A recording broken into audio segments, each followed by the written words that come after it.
जबर का, दहशत गर्दी का मैं मुज़ाहरा करके आ रही हूँ, वो मेरे लिए या मुस्लिम लीग नून के लिए नहीं, वो इस जाली और सेलेक्टेड हुकूमत के लिए लम्हा फ़िक्रिया है। आज जिस तरह पुरअमन और निहत्ते कारकुनों के ऊपर जिस तरह पत्थर बरसाए गए, स्प्रे किया गया और जिस तरह उनके ऊपर आंसू गैस फेंकी गई, जिससे हमारे मुतअद्दिद कारकुन जो हैं वो ज़ख्मी हुए, उनके सर फटे हैं, उनको चोटें आई हैं, मैं इसकी भरपूर मज़म्मत करती हूँ। और साथ ही साथ मैं मुस्लिम लीग नून के कारकुनों को, मुस्लिम लीग नून के उन सपोर्टर्स को जो मेरे साथ इजहार यकजहती करने, मुस्लिम लीग नून की मोहब्बत में, मियाँ नवाज़ शरीफ की मोहब्बत में जो आज उस जबर का सामना करते हुए वहाँ खड़े रहे, मैं उनको मीडिया की वसातत से सलाम पेश करती हूँ। और आज मैंने पहली दफ़ा ये मुज़ाहरा देखा है कि एक तरफ से पत्थर आ रहे हैं, आपको एक नैब गर्दी का सामना है, आपके ऊपर आंसू गैस और वो पानी से वो हो रही है, लेकिन कारकुन खड़ा रहा, कारकुन हिला नहीं। तो मैं खराज तहसीन भी पेश करती हूँ, सलाम भी पेश करती हूँ। और जो लोग ज़ख्मी हुए उनके लिए मैं दुआ गो हूँ कि अल्लाह ताला उनको जल्दी सेहत याब करे। और राना साहब अभी फरमा रहे थे कि जिन कारकुनों को अरेस्ट किया है उनको इंशाअल्लाह ताला उनकी जो लीगल मुआवनत है वो भी पार्टी करेगी और उनकी खबरगिरी भी करेगी। इसके साथ साथ मैं अपने जो सिक्योरिटी गार्ड्स हैं उनका भी शुक्रिया अदा करना चाहती हूँ। अनसंग हीरोज़ होते हैं, उनका शुक्रिया अदा करना यहाँ बहुत ज़रूरी है कि जब मेरी गाड़ी नैब के नज़दीक पहुँची तो मुझे नहीं पता था कि उस साइड पे अवाम का एक समंदर है। मैं नहीं जानती थी क्योंकि मुझे गाड़ी में से नज़र नहीं आ रहा था। तो अचानक आंसू गैस और वो शेलिंग शुरू हो गई और उससे मेरी गाड़ी के इर्द गिर्द जो लोग थे वो ज़रा दूर दूर हट गए। मेरी गाड़ी बिल्कुल अकेली खड़ी थी, तन्हा खड़ी थी। इसी असना में सामने से नैब के दफ्तर के सामने से, बिल्कुल सामने से, जहाँ पे बैरिकेड्स लगे हुए थे उसके पीछे से, सामने से नहीं उसके पीछे से, बैरिकेड्स के पीछे से मेरी गाड़ी के ऊपर पथराव हुआ। और इतने बड़े बड़े पत्थर मैंने ख़ुद देखे हैं। मेरी गाड़ी बुलेट प्रूफ गाड़ी थी, उसके बावजूद उसकी जो विंड स्क्रीन है वो बिल्कुल टूट गई है। उसके अंदर बहुत बड़ा एक सिरे से दूसरे सिरे तक क्रैक आ गया है। और इसके अलावा भी उसकी छत पे पता नहीं कहाँ से वो पत्थर आए। मेरे सिक्योरिटी गार्ड्स फिर भी बिल्कुल उनके पास कोई शील्ड नहीं थी, कोई प्रोटेक्शन नहीं थी, वो मेरी गाड़ी के आगे खड़े रहे। तो मैं उनको भी खराज तहसीन पेश करना चाहती हूँ, उनका शुक्रिया अदा करना चाहती हूँ। और मेरे पे नैब ने अगर मुझे बुला ही लिया था, अगर एक मुज़िका खेज़ इल्ज़ाम तो लगाया नहीं, ये मेरे पास उनकी प्रेस रिलीज़ पड़ी है, इनकी जो कॉल अप नोटिस है ये पड़ा है, ये मुझे परसों मौसूल हुआ है, परसों। और मीडिया के ज़रिए बड़े चालाकी के साथ बग़ैर ब्लैक एंड वाइट में कोई चीज़ लाए हुए मीडिया को इन्फॉर्मेशन रिलीज़ की और ये इशारतन ये कहने की कोशिश की गई, जो रंग उसको मीडिया पे दिया गया नैब की तरफ से अनऑफिशियली, कि शायद कोई ज़मीन है जो मैंने सस्ते दामों ख़रीदी है और उसमें कोई शायद मैंने किसी की ज़मीन पे कब्ज़ा किया है। तो ये है नैब का कॉल अप नोटिस, इसकी आप ज़रा स्क्रीनशॉट ले लें। इसमें मेरे पे इल्ज़ाम भी नहीं लगाया।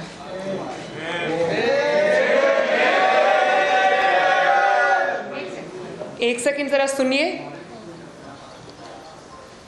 The inquiry conducted so far revealed that you have purchased land in फलां areas, Moza Sultan Ke, Amal, Lakhowal and Moza Baduki Sani, District Lahore, and in this regard you are required to provide details of the following: details of land acquired, purchased in each of the Moza year wise breakup, sources of funds जो कि already उनके पास हैं, details of taxes and duties paid, provide details of subsequent sale of land if any, वो जानते हैं कि मैंने लैंड की सेल नहीं की, provide details of the use of the land whether it is being used for cultivation और agricultural purposes. ये नोटिस है, इसमें इल्ज़ाम कोई नहीं है, उसको बहुत वेग रखा गया है क्योंकि मुझे बुलाना मकसूद था।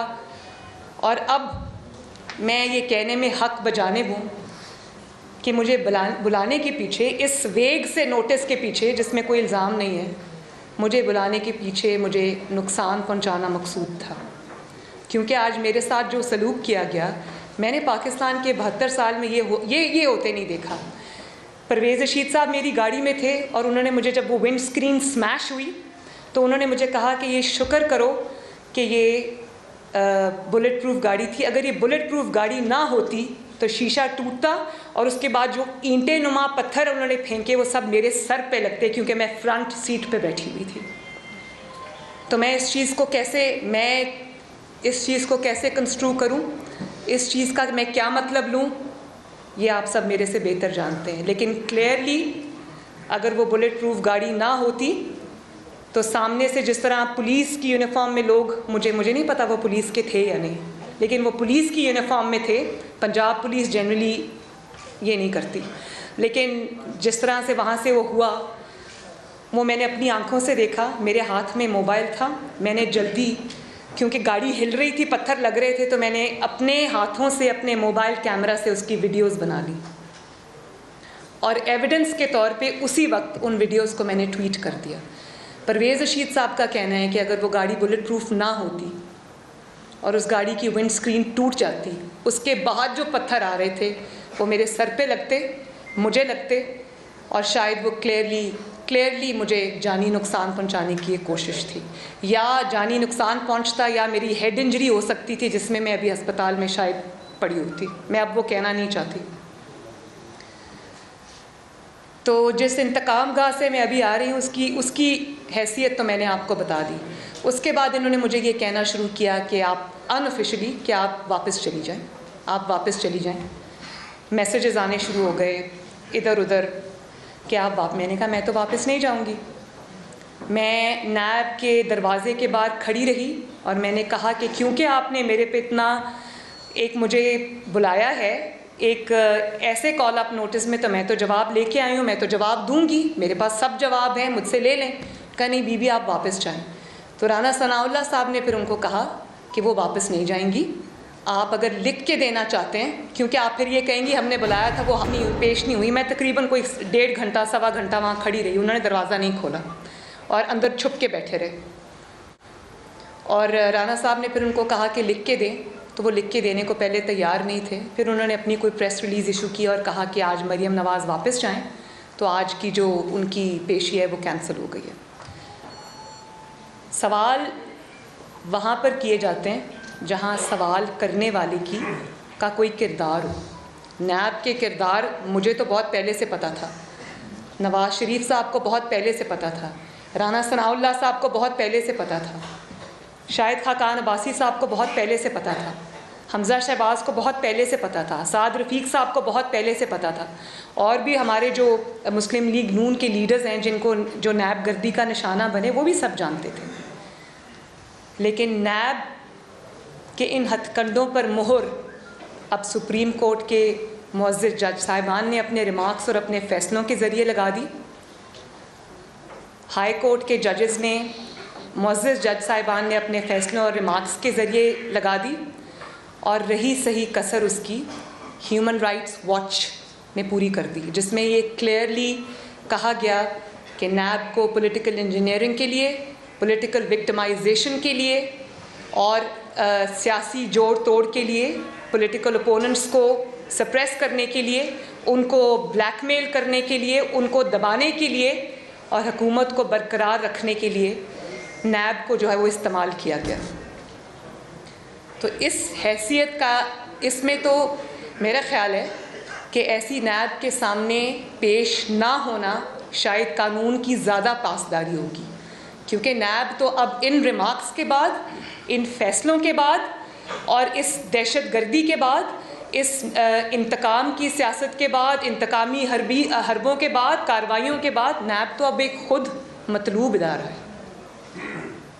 नैब को तो अब खुद जवाब देने कि उन्होंने पाकिस्तान के टैक्स पेयर का पैसा, पाकिस्तान के एक्सचेकर का पैसा उन्होंने सियासी इंजीनियरिंग में क्यों उसका बेदरेग इस्तेमाल किया, क्यों नैब ने उस पैसे के ज़रिए मुखालिफिन को की जोड़ तोड़ की, सियासी जमातों की उनको नुकसान पहुंचाने की कोशिश की और हुकूमत की मदद की। अभी मीर शकील और रहमान साहब का आप केस ले लें। एक वज़ीर मौसूफ फरमा रहे थे कि मैं इमरान ख़ान साहब से ये दरख्वास्त करूँगा कि मीर शकील और रहमान साहब को छोड़ दें। तो मीर शकील और रहमान साहब को, जिनको 140 दिन हो चुके हब्से बेजा के अंदर, उनको क्या इमरान ख़ान साहब ने पकड़ा है? उनको तो नैब ने पकड़ा है।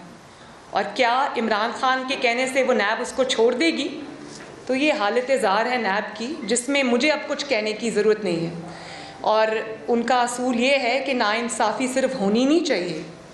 नैब का असूल ये है कि नाइंसाफ़ी सिर्फ होनी नहीं चाहिए बल्कि होते हुए नज़र भी आनी चाहिए।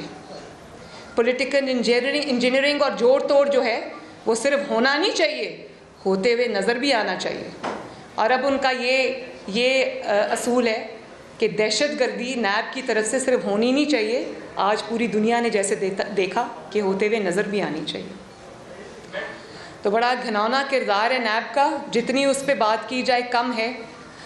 लेकिन बात यह है कि ये मेरे पे पहला दूसरा मुकदमा नहीं है, ये मेरे पे तीसरा मुकदमा है। और अगर पहला मुकदमा इतना अच्छा था तो फिर दूसरा बनाने की ज़रूरत क्यों पड़ी? और अगर दूसरा मुकदमा इतना वो था मजबूत था तो तीसरा बनाने की ज़रूरत क्यों पड़ी? पहला भी ख़त्म हो गया, दूसरा भी ख़त्म हो गया, तीसरा जो है उसका भी वही अंजाम होगा जो पहलों का हुआ, यानी कि कुछ नहीं। एक इंकशाफ आज मैं यहाँ कर दूँ कि जिस रेफरेंस के अंदर या जिस इन्वेस्टिगेशन के अंदर उन्होंने मुझे पिछले साल पकड़ा था नैब ने, और तकरीबन 60 दिन में उनकी मेहमान रही थी, पहली पाकिस्तान की 72 साल की हिस्ट्री में पहली खातून सियासतदान जो नैब की मेहमान रही है। और उस वक्त उनको समझ भी नहीं आ रही थी कि मुझे कहाँ रखें, क्योंकि उनके पास ख़वातीन को रखने का कोई जगह नहीं थी। लेकिन वो जिस मुकदमे में मुझे पकड़ा गया, क्या आप जानते हैं, क्या पाकिस्तान के अवाम जानते हैं कि वो रेफरेंस 1-1.5 साल के बावजूद आज तक नहीं बन सका। इन्वेस्टिगेशन के नाम पे मुझे 60 दिन रखा और सवाए इन्वेस्टिगेशन के वहाँ सब सवालात मुझसे पूछे गए, मुझसे पूछते रहे। वो बहुत इंटरेस्टेड थे मेरी ज़िंदगी में, तो मुझसे पूछते रहे कि मुस्लिम लीग नून तो बहुत बड़ी सियासी जमात है, वहाँ आपकी कितनी से है, मुस्लिम लीग नून में मशावरत का क्या अमल है, आपको कितनी पॉकेट मनी मिलती है, आप कौन सी किताबें पढ़ी हैं, आपका फेवरेट ऑथर कौन सा है। पोलो कोएलो के ऊपर मेरे से डिस्कशंस होती रहीं, मुल्की सियासी मंजरनामे पर मेरे से डिस्कशंस होती रहीं। अगर नहीं पूछा तो मुकदमे के बारे में चीज़ें नहीं पूछी। और वो मुझे समझ आती है कि 2018 में जब मुझे अरेस्ट किया, क्यों किया? इलेक्शन आ रहे थे, नवाज़ शरीफ को अरेस्ट करना और मरियम नवाज़ को अरेस्ट करना तो ज़रूरी था, उसके बगैर तो इलेक्शन नहीं जीता जा सकता था। वो धांधली का एक बहुत बड़ा हिस्सा था। समझ आ गई मुझे तो कोई उसमें शक ही नहीं था कि मुझे क्यों पकड़ा उस वक्त। पिछले साल मुझे क्यों गिरफ़्तार किया इन्वेस्टिगेशन के नाम पे, वो भी समझ आती है कि एक के बाद एक मेरे ऐसे ज़बरदस्त जलसे हो रहे थे कि माशाल्लाह अवाम की एक लहर उठ रही थी, एक राय बन रही थी, एक तूफ़ान आ रहा था जिसको रोकना ज़रूरी था। और 8 तारीख़ को कश्मीर में मेरा जलसा था। कश्मीर पे हम अभी बाद में आते हैं। कश्मीर पे मेरा जलसा था और 6 तारीख़ को मुझे, जब मैं मियाँ साहब से मिलने, अपनी हफ्तावार मुलाकात के लिए मैं उनसे मिलने जब कोट लखपत जेल गई, तो वहाँ मैं मियाँ साहब के साथ मुलाकात कर रही थी। हम दोनों आमने सामने बैठे हुए थे। तो मुझे वो जेलर साहब आके कहते हैं कि आपको बाहर शहबाज शरीफ साहब बुला रहे हैं। तो मैं जब जेल के गेट से बाहर निकली तो शहबाज शरीफ साहब खड़े थे, साथ नैब खड़ा था, पुलिस खड़ी थी। तो उन्होंने मुझे ये कहा कि ये आपको गिरफ़्तार करने आए हैं। तो मैंने पूछा क्यों? बस मैडम ये इस तरह से मुझे उन्होंने मैंने कहा अच्छा मैं आती हूँ, मैं अंदर मियाँ साहब से मुलाकात में हूँ। मैं मियाँ साहब को खुदा हाफिज़ कह के एक दफ़ा उनको गले मिल के मैं आपके पास वापस आती हूँ। उन्होंने मुझे अंदर जाने दिया। अभी मैं अंदर मियाँ साहब के पास पहुँची और मैंने मियाँ साहब को बताया कि मुझे बाहर अरेस्ट करने आए। मियाँ साहब ने कहा क्यों? मैंने कहा मैं नहीं जानती। तो इतने में नैब जेल के अंदर घुस आई, जिस कमरे में मैं और मियाँ साहब मौजूद थे। वहाँ आकर मुझे मियाँ साहब के सामने उन्होंने गिरफ़्तार किया और मेरे बच्चे बैठे थे, मेरी बेटी बैठी हुई थी, वो छोटी है उम्र की, वो रोने लगी। मियाँ साहब की आंखों में आंसू आ गए। उनके सामने एक बहुत सोचे समझे मंसूबे के तहत मुझे गिरफ़्तार किया और मैं उनको कहती रही कि आप फ़िक्र ना करें, कुछ नहीं होता। मुझे नैब ले गए। लेकिन अब आज गिरफ़्तार करने का या आज मुझे नैब में बुलाने का 1 साल बाद अचानक उनको क्या ख्याल आया? आज तो कोई जलसे रैलीज़ नहीं हो रही, आज तो कोई सर पे इलेक्शन नहीं है। तो उस पर मैं सोच रही थी कि आज अचानक कौन सी कोई ऐसी चीज़ सिचुएशन आ गई है कि इनको ये करना पड़ा, मुझे बुलाना पड़ा फिर से। तो मेरा ख़्याल है कि मेरा ज़ाती ख़्याल है कि ये खौफ जो आजकल इनके इंटरनल सर्वेज़ हो रहे हैं, जिनकी ख़बर ये मीडिया को तो रिलीज़ नहीं करते, लेकिन सर्वेज़ की ख़बर हम तक भी पहुंचती है। तो उन सर्वेज़ में मुस्लिम लीग नून और नवाज़ शरीफ का ग्राफ जो है वो पहले से कहीं ज़्यादा बढ़ गया है। और पंजाब के अंदर स्पेशली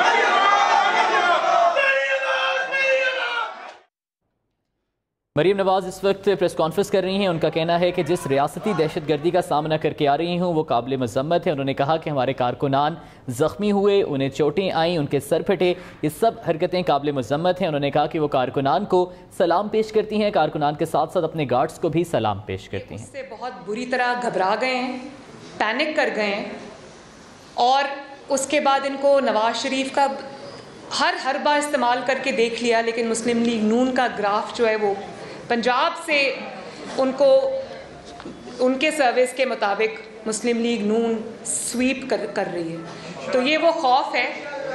और आज मैं आपको एक और बात बताऊं कि इमरान खान साहब को बहुत शौक़ था इक़्तिदार में आने का, लेकिन आज इतनी नाकामियों और पे दर पे नाकामियों के बाद वो सिर्फ इसलिए इक़्तिदार से चिपके हुए हैं कि पहले उनको आने का शौक़ था, अब जाने का खौफ है। और वो खौफ क्यों है? वो खौफ इसलिए है कि इतने जुल्म कर बैठे हैं कि अब उनको सिर्फ इक़्तिदार से चिपकने में अपनी सर्वाइवल नज़र आती है। ऐसे ऐसे ऐसे अल्फाज हम नहीं इस्तेमाल करते। इतने जुल्म वो कर चुके हैं कि अब उनको अपने अंजाम से खौफ आता है। तो इसलिए ये जो अब एक आप देख रहे हैं कि उसको बुला रहे हैं, उसको बुला रहे हैं, तो ये इसी सिलसिले की एक कड़ी है। पनामा भी ख़त्म हो गया, इकामा भी ख़त्म हो गया, बाकी चीज़ें भी ख़त्म हो गई। तो मुस्लिम लीग नून ने तो बहुत सह लिया, बहुत बर्दाश्त कर लिया। आपको तो अपनी फ़िक्र करनी चाहिए।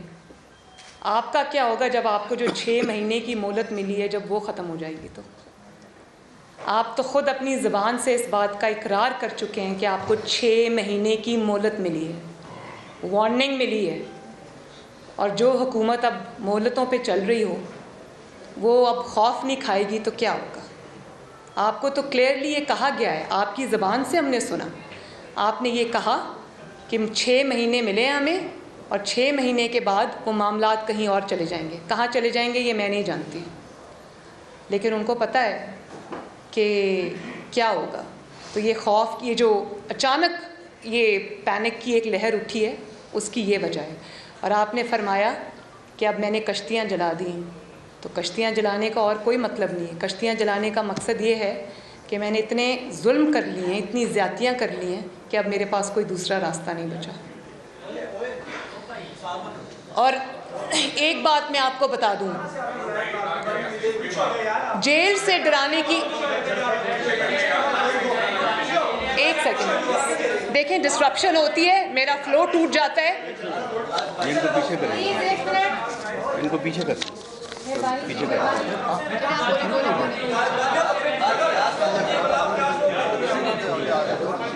एक मिनट खामोशी इख्तियार करें प्लीज। एक मिनट प्लीज, एक सेकंड प्लीज, देखें, बड़ी मेहरबानी, नहीं बच्चों, प्लीज प्लीज डोगर साहब, देखें, डिस्ट्रप्शन होती है, मेरा फ्लो टूट जाता है, ये अच्छी बात नहीं है। डोगर साहब क्या मसला है, वो पीछे कर दो। और बात ये है, पीछे, आप भी पीछे हो जाए। बात ये है कि आपकी हुकूमत को हर महाज पे नाकामी का सामना है। आप अपनी नालायकी से मामलात को ख़राब से ख़राब तर करते जा रहे हैं, लेकिन अफसोस मुझे इस बात का है कि आज भी आपकी प्रायोरिटीज़, मैं समझ गई कि आपके अंदर वो सलाहियत नहीं है, आपके अंदर वो अकल नहीं है, आपके वो तजर्बा नहीं है, आप ज़बरदस्ती मुसल्लत किए गए हम पर, वो समझ आती है, लेकिन आज भी आपकी प्रायोरिटीज़ मिसप्लेस्ड हैं। आज भी आपकी जो प्रायोरिटीज़ की लिस्ट है, उस पर ऊपर भी नवाज़ शरीफ है, नंबर 2 पे भी नवाज़ शरीफ है, नंबर 3 पे भी नवाज़ शरीफ है, और आखिर में भी नवाज़ शरीफ है, और मुस्लिम लीग नून है।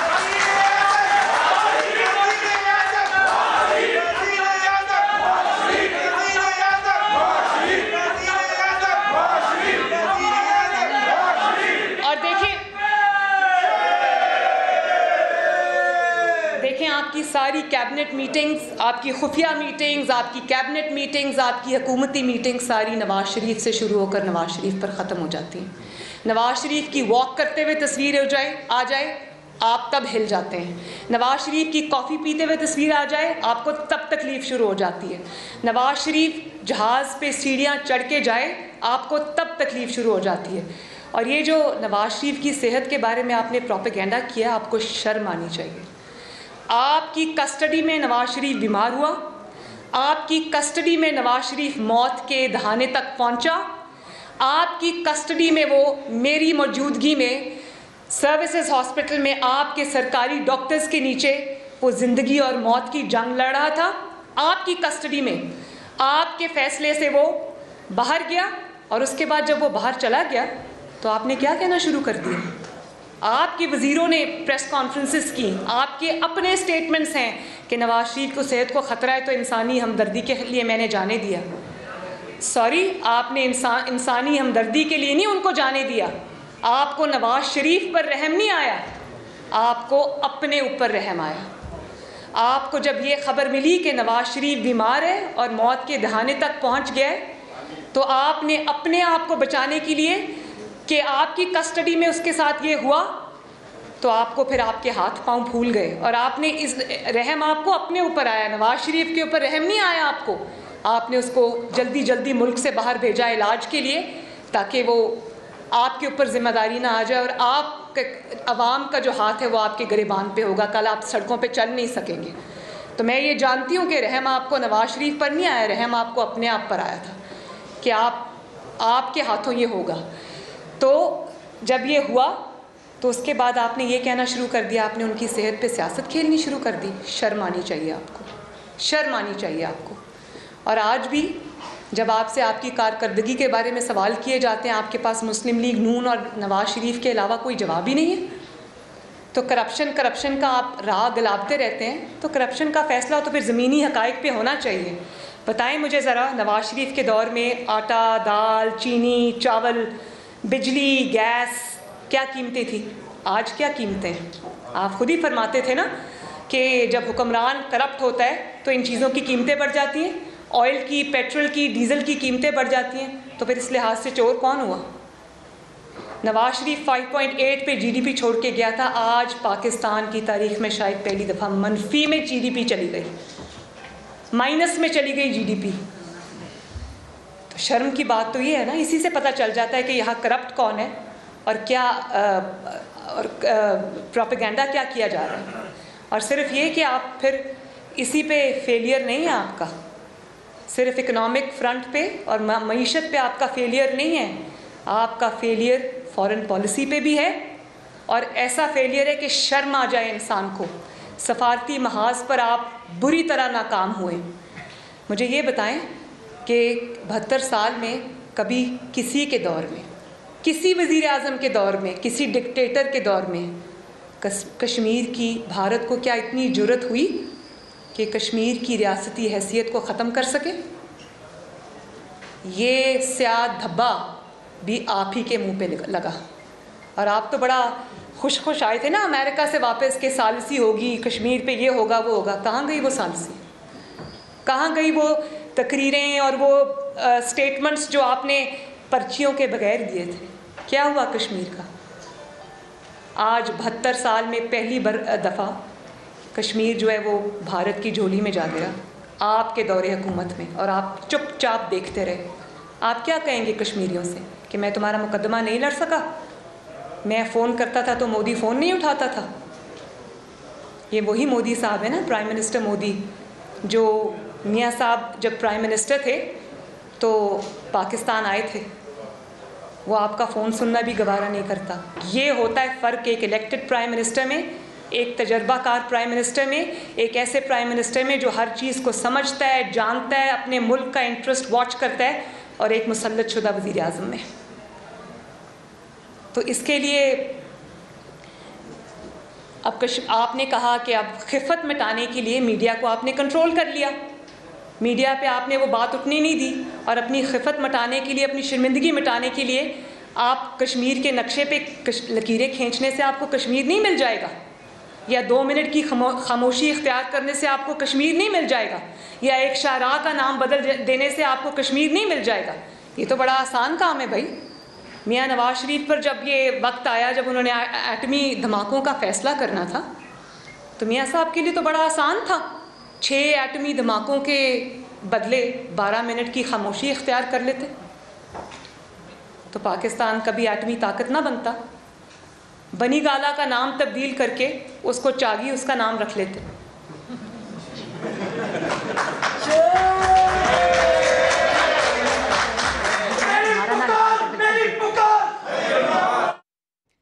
मरीम नवाज का मीडिया से गुफ्तगू करते हुए कहना है कि पंजाब पुलिस की वर्दी में लोग थे, लेकिन मुझे नहीं मालूम कि वो वाकई पुलिस के एहलकार थे या फिर नहीं थे। उन्होंने कहा कि 2 दिन पहले उन्हें नैब का नोटिस मिला, वो नोटिस खुद मुबहम था और कोई इल्ज़ाम नहीं था उसमें।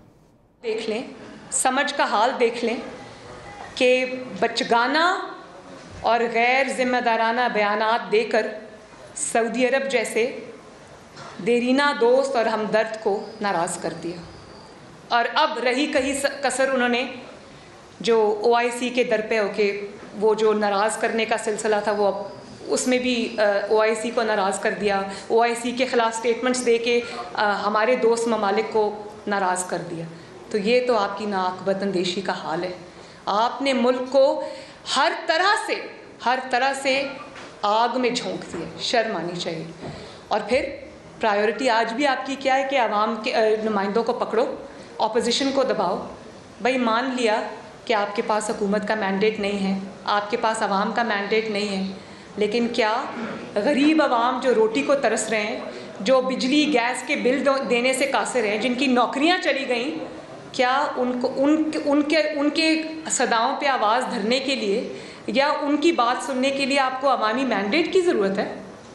उसके लिए आपको थोड़ी सी इंसानियत, अकल और हमदर्दी की ज़रूरत है। अपनी प्रायोरिटीज़ को ठीक करने की ज़रूरत है, जो कि आपके अंदर नहीं है। और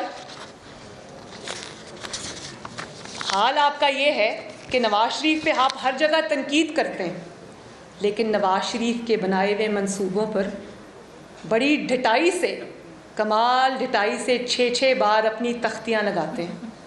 तो भाई नवाज शरीफ के बनाए हुए मंसूबों से के ऊपर तख्तियाँ लगाने से बदल के वो मंसूबा तो आपके नाम नहीं लग जाएगा ना। हज़ारा मोटरवे तो आपने नहीं बनाई ना, सखर मुल्तान मोटरवे तो आपने नहीं बनाई ना, मुल्तान लाहौर मोटरवे तो आपने नहीं बनाई ना, बिजली के कारखाने आपने नहीं लगाए ना।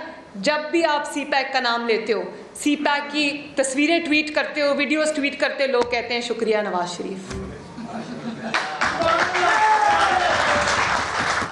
मरीम नवाज तमाम तर मामले पर मीडिया को ब्रीफ कर रही हैं। उन्होंने कहा कि सर्वे में नून लीग का ग्राफ बढ़ रहा है। इसलिए नज़र आता है क्योंकि हर जगह नवाज शरीफ है और रहेगा इंशाअल्लाह। मरियम नवाज का कहना है कि नैब कॉल अप नोटिस को इल्जाम नहीं कहूंगी, इसमें लैंड रिकॉर्ड मांगा गया, इल्जाम नहीं लगा।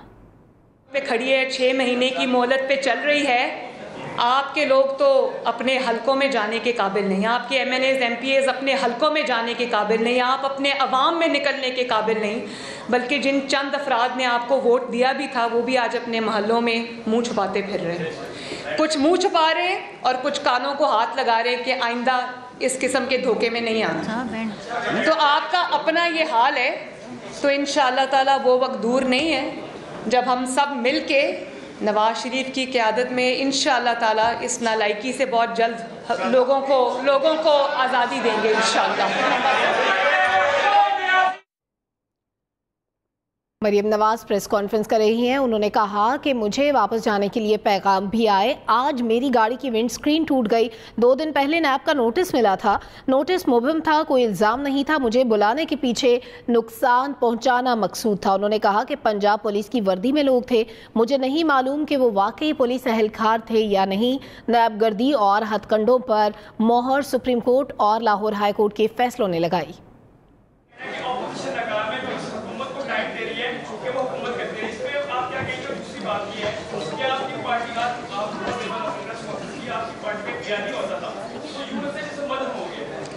बयानिया मदम हो गया, मैंने तो सुना था 2 बयानी है हमारी पार्टी के, आप तो कह रहे मदम हो गया। बात यह है कि पार्टी मेरे साथ बैठी है, मेरे सीनियर्स मेरे साथ बैठे हैं, पार्टी का एक ही बयानिया है जो नवाज शरीफ का बयानिया है और जो वोट को इज्जत दो का बयानिया है। अगर आज वोट को इज्जत मिल जाती तो पाकिस्तान के साथ ये सलूक ना होता, पाकिस्तान की दुनिया में जग हसाई ना होती। तो नवाज शरीफ का जो बयानिया था और है, उसको वक्त ने साबित किया है कि वो बिल्कुल ठीक था। और वो नवाज शरीफ का बयानिया नहीं है, वो हमारे आइन का बयानिया है, हमारे दस्तूर का बयानिया है। अगर नवाज शरीफ ने उससे हट के कोई बात की है तो फिर किसी में अगर कोई चैलेंज कर सकता है तो करे। हम नवाज शरीफ, मरियम नवाज शरीफ, शाहिद खाकान अब्बासी, राना सनाउल्लाह साहब, जितने लोग यहाँ खड़े हैं, जितने लोग यहाँ नहीं हैं, शहबाज शरीफ साहब हो या कोई भी हो, सब एक बात पे मुत्तफिक हैं, वो है नवाज शरीफ की लीडरशिप और वोट को इज्जत दो।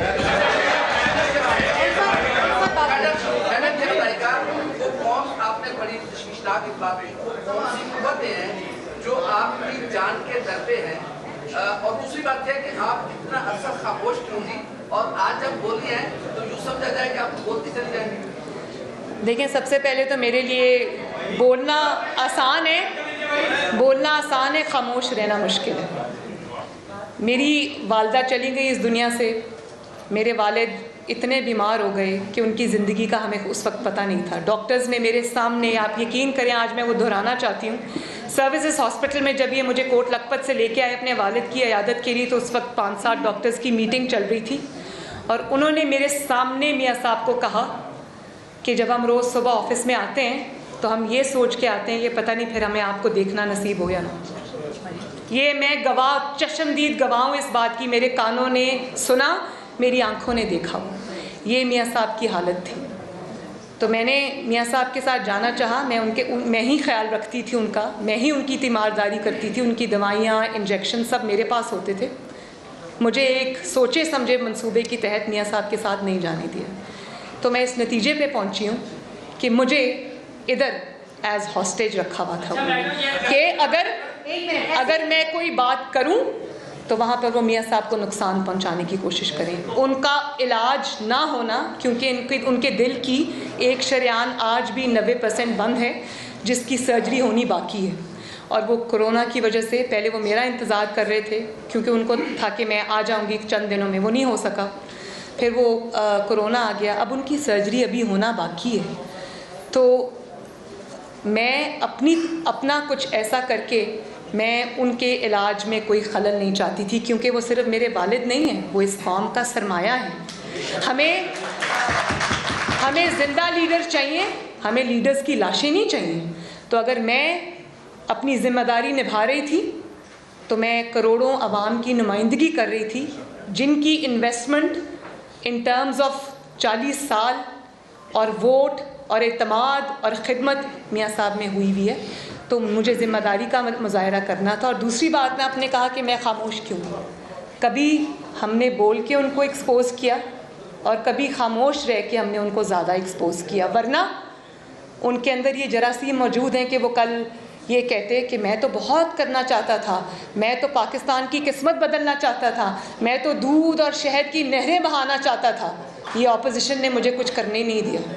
तो इसलिए हमने खामोश रह के उनको ज़्यादा एक्सपोज़ किया। लेकिन मुझे इस बात की आज ख़बर हुई कि मेरी जो खामोशी है या जो मियाँ साहब की खामोशी है वो इतनी गूंज रही है कि इनको कानों पे हाथ रखने पड़ गए।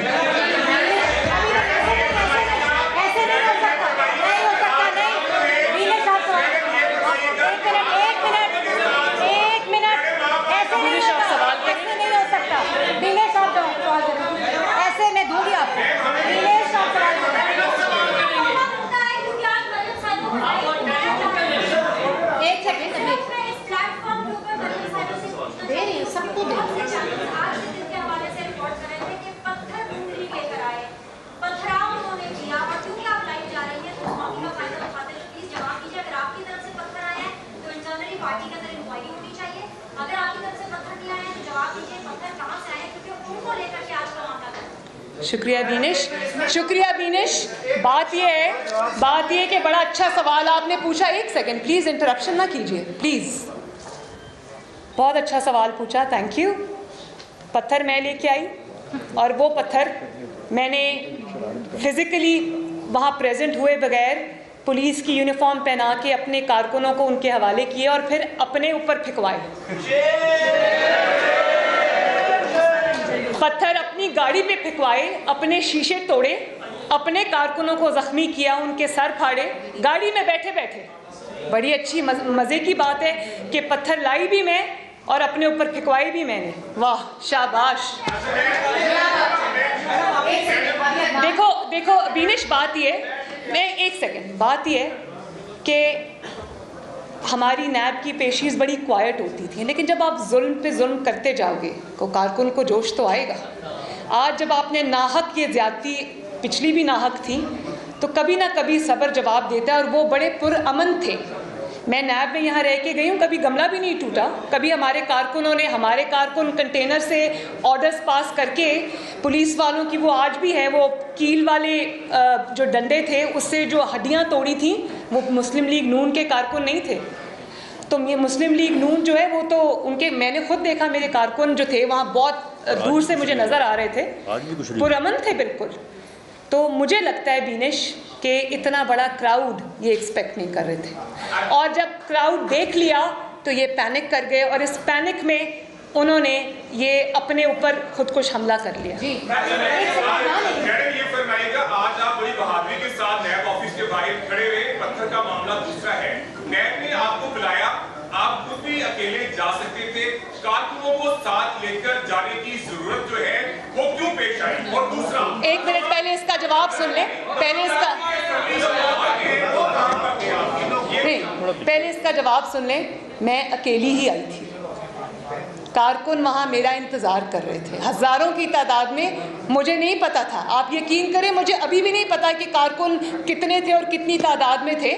वो तो मुझे इनके रिएक्शन से पता चला कि कारकुन जो है वो आज हज़ारों की तादाद में निकल आए। मैं किसी को लेके नहीं आई, मैं पहले भी नैब में पेश होती रही हूँ। मैंने 6 महीने पनामा वाला मुकदमा भी भुगता है और उसके बाद मैंने ये जो पिछले साल का बेहुदा मुकदमा था वो भी भुगता है। मैं इनकी जेलों में भी रही हूँ। हमारा कारकुन जो है वो तहरीक इंसाफ के कारकुन की तरह नहीं है। हमारा कारकुन बहुत पुरअमन कारकुन है। आप ये ना, मैं किसी को नहीं लाई। मेरे, अगर मुस्लिम लीग नून का गढ़ है लाहौर, पंजाब पाकिस्तान मुस्लिम लीग नून का कला है, तो मुस्लिम लीग नून का कारकुन भी देख रहा है कि आप कितना जुल्म कर रहे हैं। किसी को आप हेरोइन डाल के पकड़ लेते हैं, किसी को आप ये शाहिद अवासी साहब बैठे हुए हैं, एक चीज़ आप उनके ख़िलाफ़ आज साबित नहीं कर सके, साद रफ़ीक साहब। तो फिर वो कारकुन को गुस्सा आता है, वो अपनी यकजहती के इजहार के लिए आया था। हम सियासी लोग हैं, लोग हमसे मोहब्बत करते हैं, मियाँ साहब से मोहब्बत करते हैं, उनकी बेटी के साथ, अपनी बहन के साथ इजहार यकजहती करने आए थे। मेरे साथ नहीं आए। जी जी, आपने हुकूमत को दिया 6 माह का टाइम, अगर नहीं सॉरी, मैंने नहीं दिया। आपको किसने कहा मैंने दिया भाई? मैं तो आपको वो स्टेटमेंट याद करा रही हूँ जो हमारे जो इमरान खान साहब ने खुद फरमाया, अपनी पार्टी से कहा कि हमें 6 महीने का टाइम मिला है, और अगर 6 महीने में हम परफॉर्म नहीं करते, आप 6 साल में परफॉर्म नहीं कर सकते, 600 साल में परफॉर्म नहीं करते, क्योंकि आपको आता नहीं है। नहीं, एक सेकेंड, ये इमरान खान की अपनी स्टेटमेंट है कि मुझे 6 महीने मिली है और मैंने 6 महीने के बाद बात कहीं और चली जाएगी, बस ये बात। छोड़े नेक्स्ट चले जी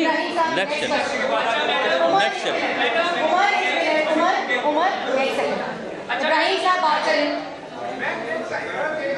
करने दो।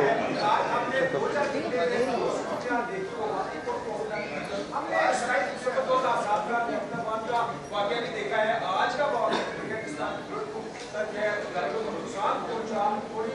बड़ा नुकसान हो सकता था और आपके बाकी जो रिलेशनशिप बन के हम सब साथ थे, ये अगर एक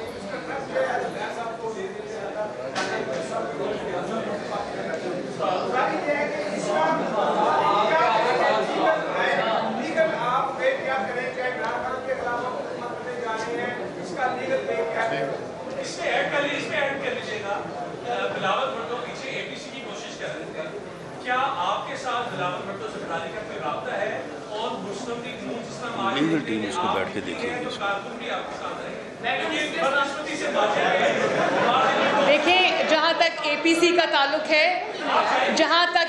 का ताल्लुक है, वहाँ पर मियाँ साहब की क्लियर इंस्ट्रक्शंस हैं पार्टी को भी कि एपीसी के फोरम को भरपूर तरीके से इस्तेमाल किया जाए।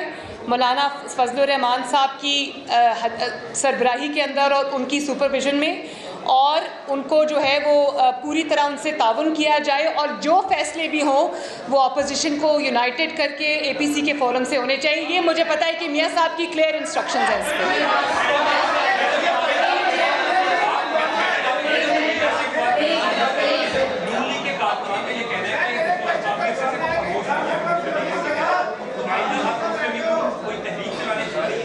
आइंदा का लाएमल इंशाअल्लाह ताला हम लीडरशिप की जो उनकी मशावरत से तय करेंगे।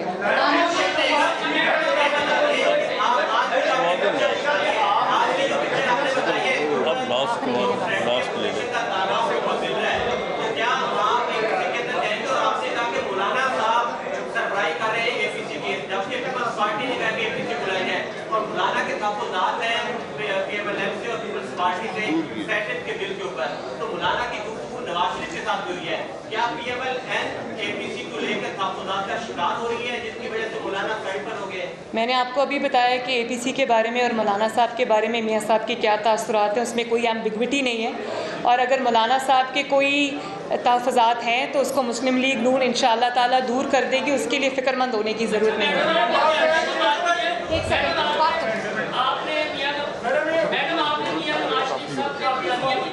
जी जी जी, तजदीद की है बयानिया की, ये बयानिया डाल लीक्स वाला बयानिया कायम रहेगा या इस पर कंप्रोमाइज हो जाएगा? और दूसरा ये बता दें कि शहबाज शरीफ साहब और ख्वाजा सादिक साहब और एहसन इकबाल साहब नजर नहीं आ रहे, स्टेप हो गया है कि वो कैंप अलग है और बयानिया की बात के लिए। बड़ी मेहरबानी, पीएमएलएन का कोई कैंप अलग नहीं है। पीएमएलएन के अंदर डेमोक्रेटिक जमात है, हर तरह के माइंडसेट के लोग हैं, हर तरह के ख्याल के लोग हैं, हर तरह के ओपिनियन के लोग हैं, और आरा डिफरेंट हैं लोगों की, लेकिन खुशी की बात यह है कि जहाँ मियाँ नवाज शरीफ की क़यादत आ जाती वहाँ सब मुत्तहिद हैं। और मुस्लिम लीग नून का जो बयानिया है वो पहले दिन से जो था आज भी है, और उसी बयानिए की कीमत हम 4 साल से अदा कर रहे हैं, लेकिन बयानिए से नहीं हटे। बड़ी मेहरबानी।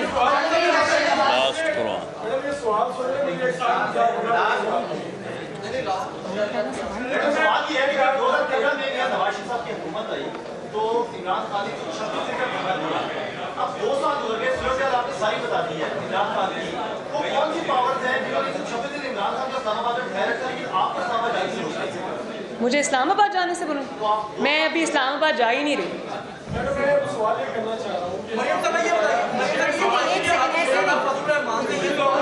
मैंने बात कर दी उन पर। भेजा है और लोगों ने आपको मैसेज भेजा है, दूसरे लोगों ने परेशान किया है आपके पास? ना हमें कोई मैसेज भेजते हैं ना हम किसी से बात करते हैं। मेहरबानी आप यहाँ पर बात करें। नहीं, बस एक सेकंड भाई। मौलाना फजलुर रहमान साहब की मौलाना साहब से सवाल किया गया है कि आप अभी मियां नवाज शरीफ की बयानिया के साथ हैं या नहीं है पॉलिसी के साथ हैं। उन्होंने ये कहा कि अब हालात बदल चुके हैं, अब मियां नवाज शरीफ से ये पूछे कि वो मेरी पॉलिसी के साथ है या नहीं है, तो इसे क्या? वो मौलाना साहब और मियां साहब आपस में खुद बात कर लेंगे। शुक्रिया जी।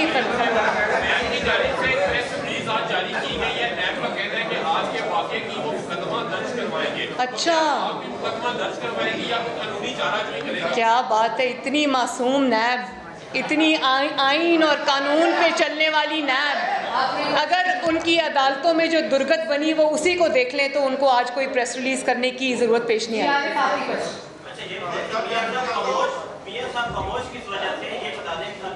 शुक्रिया, थैंक यू। ये मेरा आखिरी सवाल है। मैंने सब सवाल लिए, आपके सारे गिले मैंने दूर कर दिया। आपका सवाल ये है कि मियाँ साहब खामोश क्यों हैं। शुक्रिया, मियाँ साहब खामोश नहीं हैं, लेकिन मियाँ साहब ने अपने हिस्से का सारा काम कर दिया। मियाँ साहब ने वो कुर्बानियाँ दी जो 72 साल में किसी सियासी लीडर ने कुर्बानी नहीं दी।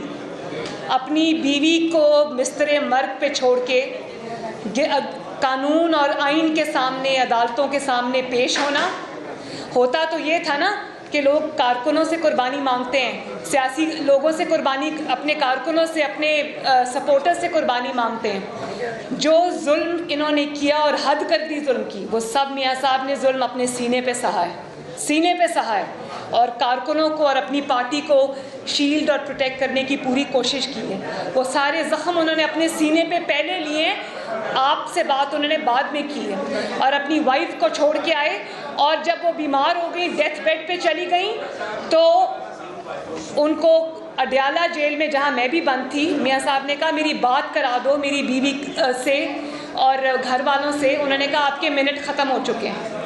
3 दफ़ा के प्राइम मिनिस्टर के साथ जब पाकिस्तान का कोई भी मंसूबा उठा के देख लें, उस पर नवाज शरीफ की मोहर लगी हुई है, उस पर मुस्लिम लीग नून की मोहर लगी हुई है। चाहे कोई मोटरवे हो, एटॉमिक एक्सप्लोजन्स हो, सड़कों का जाल हो, मोटरवे हो, बसेज हो, रैपिड बस हो, ऑरेंज ट्रेन हो, बिजली के मंसूबे हों, चाहे वो मुल्तान से सखर मोटरवे हो, हज़ारा मोटरवे हो, जो चीज़ आप उठा लें उस पर नवाज शरीफ का नाम लिखा है। तो इतनी खिदमात के बावजूद जब आप एक 3 दफ़ा की वज़ीर आज़म की तज़लील करेंगे, तज़हीक करेंगे और इस तरह का उसके साथ सलूक करेंगे, पैनामा करप्शन, और उसमें से आप क्या निकाल के लाते हैं, एक इकामा, और उसके बाद भी आपको तसल्ली नहीं होती, तो अरशद मलिक जैसे जज को आप इस्तेमाल करते हैं, जो अब वो मुनसिफ खुद बोल उठा कि भाई मुझसे ज़्यादती हो गई, मुझे ब्लैकमेल करके नवाज शरीफ के ख़िलाफ़ फ़ैसला लिया गया।